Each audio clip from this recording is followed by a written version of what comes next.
Hi, my name is Sheila Tiru and I am here to talk about NanoCell Ultima Stem Plus.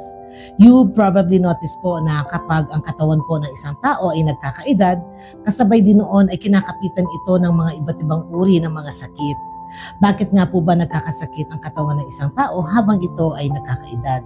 Halimbawa po ang isang batang 8 taong gulang pa lamang, ito ay naglalakad subalit nadapa at nabuwal, napakadali po sa batang ito ang tumayo ulit at maglakad muli. Dahil ang batang ito po ay marami pa siyang mga good quality at mga potent cells na kung saan ang mga cells na ito ay full pa ang kanilang capacity na gumawa ng iba't ibang uri ng mga cell types para pangpalit sa mga humihina, tumatanda at nadadamage na mga cells sa kanyang mga tissues at organs. Ang pagpapalit po sa mga tumatanda at nadadamage na mga cells sa ating mga tissues at organs ay kinakailangan para sa wastong paggana ng ating katawan or ang pangunahing hakbang ng isang kagalingan at kalakasan ng ating katawan na kung saan ay kaparehong approach ng mga nagpapa-stem cell IV therapy. Remember po that all our tissues are made out of cells. So kung palagi po silang napapalitan ng mga bagong cells, ang kabuuan ng sistema ng ating katawan ay malakas at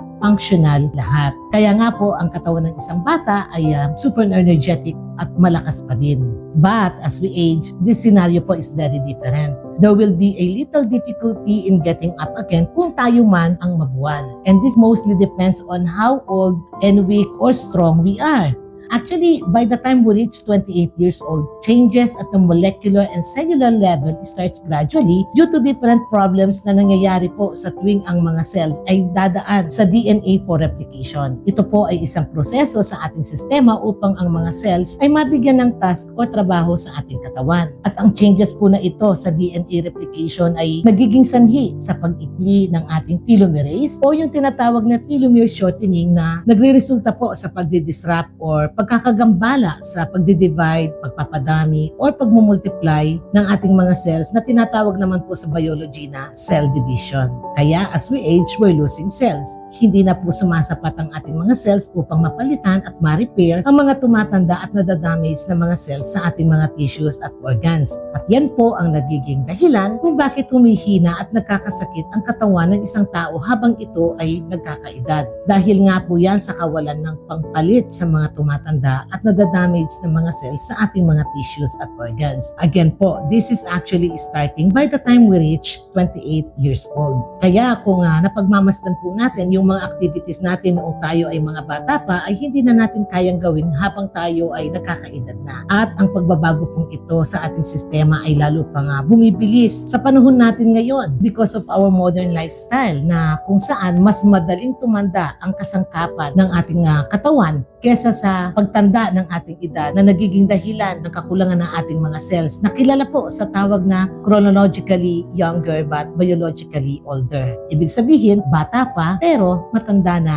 ang kasangkapan sa ating katawan. In 2013, ang mga researchers ay tumukoy ng 9 na tanda or 9 hallmarks patungkol po sa pagtanda ng isang tao dahil nga po sa kakulangan na ng mga cells sa katawan ng isang tao. Ang pakahulugan po ng 9 hallmarks na ito sa proseso sa pagtanda sa katawan ng isang tao ay isang matinding pagkakasira or function or an acute deterioration of functions na humahantong po sa isang progresibong loss of physiological integrity, pati yung impaired function or kapansanan sa paggana ng katawan at sa kalaunan po ay physical death. At heto po ang 9 hallmarks of aging. Number 1 is the genome instability. Ito yung damage sa ating DNA. Number 2 is the telomere attrition or telomere shortening. 3 is the epigenetic alteration. Ito naman po ay yung hindi tamang pagkakakode ng mga cells. And then number 4 is the loss of proteostasis kung saan hindi na po balanse ang integridad ng mga functional protein na nagagawa ng ating genes sa RNA. Number 5, yun naman po deregulated nutrient sensing. Ito ang kapansanan or impaired activities na nauugnay po sa paggawa ng energy sa ating katawan. And then number 6 is the mitochondrial dysfunction na nagiging resulta at epekto na sa ating mga cell membrane integrity. At number 7 ay yung stem cell exhaustion. Ibig sabihin, exhausted na po ang mga stem cell dahil sila ay tumatanda din at wala na pong pumapalit sa kanila. Kasi nga po ay nagkaroon na ng pagbabago sa pagpoproseso sa ating mga cells. And then number 8 is the cellular senescence na kung saan ang mga cells po ay hindi na napapalitan at dahil may sira sila na lang ang naghahawaan. And then number 9 is the altered intercellular communication. Napaka-importante po na ang ating mga cells ay mayroon silang communication. Subalit, dahil nga po sila ay matatanda na at may mga damage na, kaya iba-iba na ang kanilang mga lingwaheng ginagamit at sila rin ay hindi na rin po nagkakaintindihan. Ang mga sakit po na nakapaloob sa mga 9 hallmarks aging na ito ay ang mga accelerated biological aging, increased risk of cancer or mismong cancer, delayed healing of tissues, increased inflammation levels, neurodegenerative diseases, cognitive decline, reduced immune functionality, autoimmune diseases, infectious diseases, mga heart-related diseases, respiratory disorder, pati po yung sarcopenia o yung mga age-related loss in skeletal muscles, strength, bone mass o bone loss. Kasama din po dyan yung osteoporosis at mga muscle diseases.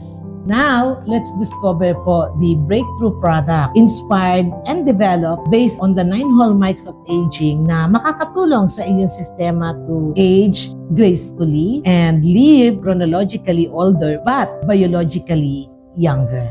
At yan po ang ating NanoCell Ultima Stem Plus. Ito po ay isang food supplement na naglalaman ng beta-nicotinamide mononucleotide o yung tinatawag na NMN. Mayroon din po itong fisetin, pterostilbene, astrogolosides, liposomal curcumin, quercetin, resveratrol, vitamin E, vitamin D3, at Aronia melanocarpa.